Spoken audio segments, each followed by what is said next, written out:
Looking for cheap and reliable Madden 21 Ultimate Team coins?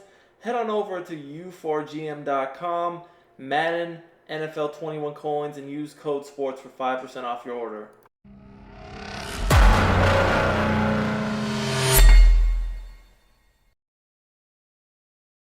What's up, guys? It's Duke back here from sportsgamers.com, and in today's Madden 21 tip, I'm about to break down the best run scheme in all of Madden 21.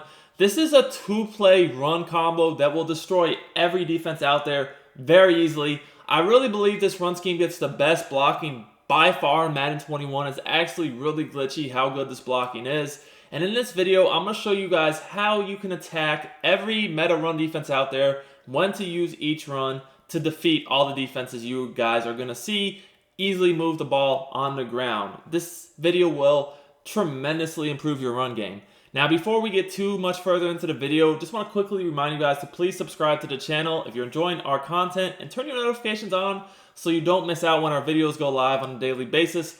Also, if you're really supporting me, smash that like button. It does help out a lot. Now, in the meantime, anyone looking to get better at Madden 21, head over to sportsgamers.com. We have the best Madden 21 tips and ebooks for offense and defense. We actually just released our Madden 21 Offensive Explosion Guide today. It works 100% with the latest patch. We don't use anything that just got patched, so it's all good. And this is our most popular offensive guide every year because we have super explosive passing concepts, kills man coverage. If you're struggling with bench press, you won't have any more issues anymore. Also, kills every zone coverage in the game, show you how to block the blitzes, one-play touchdowns everywhere. Can't get any better than that, man. Unstoppable route combos. We break down 2 full schemes plus a red zone scheme, so you can get touchdowns once you get in the red zone and not have to settle for field goals. Now, we'll put the link to buy this in the description and pin it as a comment, so thank you guys for checking it out. Let's get into this video now. I'm in the Raiders playbook on offense. You can find the formation I'm about to break down and some others, though, but I like the Raiders a lot. It's one of my favorite playbooks in the game, period, and it does have a great strong tight formation. Like I said, guys, strong tight, in my opinion, gets the best blocking in the game. Must have stretch and dive in your audibles. HB dive, HB stretch. I tell you what, guys, I've run a lot of HB dives and HB stretches in my day, but this strong tight, ooh-wee, the blocking is crazy. A lot of the defenses that stop the run really good in general just don't stop this at all. So you're just going to want to come out and stretch or dive. As far as your running back goes, personally, I don't really care about abilities too much on my running back. You know, if you're running every play, obviously it would be good to have abilities on your running back, but to me, as long as I have a running back that's got some agility, is agile in the open field, and is fast, I can make it work. So like here at the Niners and Coleman, that's good enough for me. But yeah, I mean, I will definitely say the run game is getting tough again, guys. It is getting to the point where you're seeing a lot of people run almost every play with like Bo Jackson and O-linemen with abilities. It's getting real out here. I want to say it's quite back to the level it was last year, but it's approaching that level where people can just run nonstop. So first of all, one of the more common defenses in the game to stop the run is this 3-5 wide with safeties and spies and using the middle linebacker. Now, this defense normally is really good against the run. However, this stretch kills this defense, guys. Take a look at what's about to happen right here. As you guys can see here, I'm around the corner. I'm almost scoring a touchdown if it wasn't for the user right there.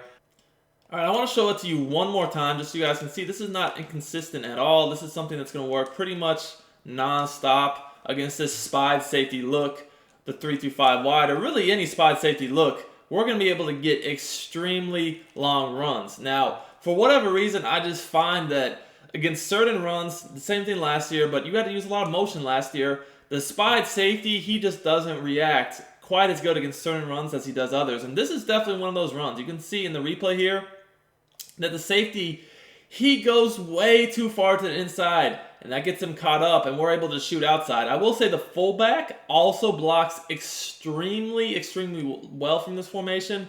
I've noticed that, you know, just in general, guys, my blocking when using this formation is 1,000 times better than when using other formations for the same run plays. And it's been like that for ever since I started to run this formation. I've been pounding people's brains out. So here you guys can see another easy run around that corner.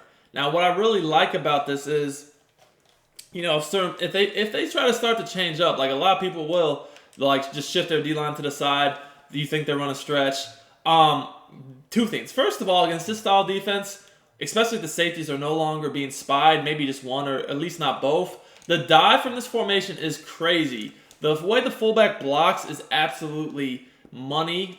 You guys can see there, he just ran straight up in that A gap and took several guys out. I just didn't really do the best with my stick work. But again, the stretch is still good even if they do shift the line. But the dive is really the money play if they're not keeping their line in. So if I see something like this, I'm definitely looking to audible the dive. And as you guys can see here, I mean, I got a nice 5-yard gain before I even got touched. But honestly, if that D lineman did not shed at the last second, I probably would have got a 10, 15-yard run at a minimum. So I'll do it one more time here. You guys can see another nice 5 yards. The other thing I want to say about this stretch is if you see people shifting their line one way or the other, this stretch is really, really good if you just simply playmaker to the left.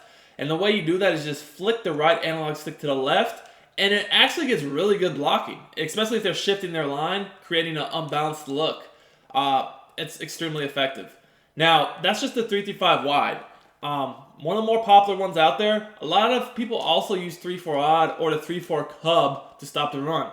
Both of them are extremely good. The cover 4 is one I really like a lot, but it actually does a great job against this too. So basically, guys, my rule of thumb is against 3-4, if I see them pinch their D-line, I am going to run stretch. Because if they pinch their D-line, this stretch is really, really, really difficult to stop. So just the simple fact that I see the defense pinch their D-line, I know I should run stretch here. Whether they're in cover 4, man, cover 2, cover 3 even, it doesn't matter. If I see them pinch their D-line, I already know I should be able to get to the perimeter of the defense just like I did here and get good yardage. So that's an easy tell right away. If they pinch their D-line, you want to run the stretch. Like I said, this stretch is just different. Its blocking is just way more effective. I'm easily able to get the corner here. And, my stick isn't even that good running the ball, to be honest. But I'm just good at reading the blocks. Not that great in the open field. That's all you need. Now, if they don't pinch their D-line, that's when you want to call dive. So you guys can see here, this is cover 4. Get about 4-ish yards. Cover 4, the safeties react really good against the run this year. But if they don't pinch their D-line, you should have no problem getting at least 4 to 5 yards, sometimes more. And, the 4 to 5 yard runs aren't always the sexiest, but if you do the math, I mean, they're going to keep the chains rolling, in just 2-3 plays. So this is the kind of grounded out style that's so annoying because you definitely have the ability to get big plays, but as you guys can see here, even if you're not getting the big plays, the worst you're getting is 4 or 5 yards, which is just really good in itself. Now, that was cover 4.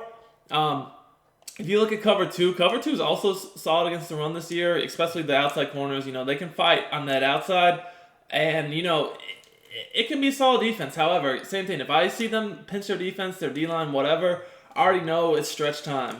You just want to stretch them out. As you guys can see here, make that safety miss, might score, but as is, get a good amount of yards. Now, if they don't pinch their D-line, we're right back to dive. So it's the same concept, basically. Just look if they pinch their D-line. If they do, run stretch. If they don't, run dive.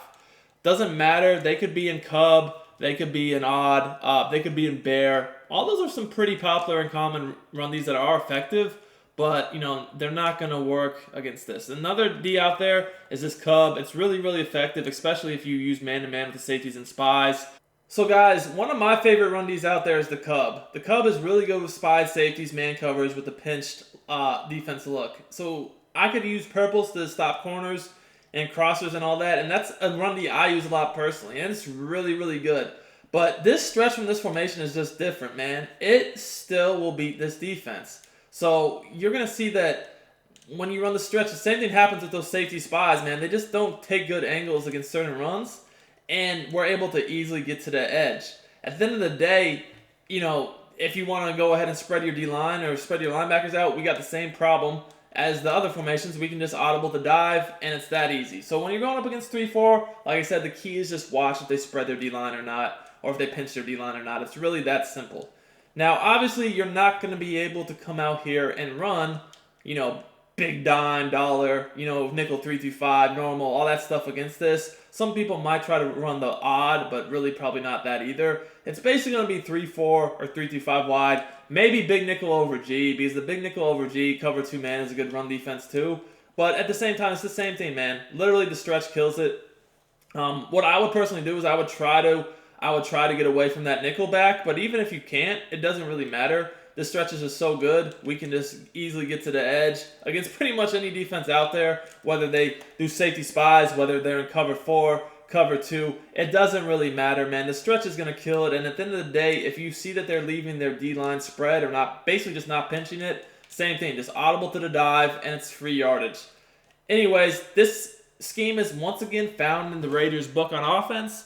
You probably can find strong tight in other... Well, I know you can find strong tight in other playbooks as well. But I just think the Raiders' playbook is the best one overall as far as having other options for other formations too. So, hope this tip helps you out. This little mini scheme is absolutely hell and will improve your running game dramatically.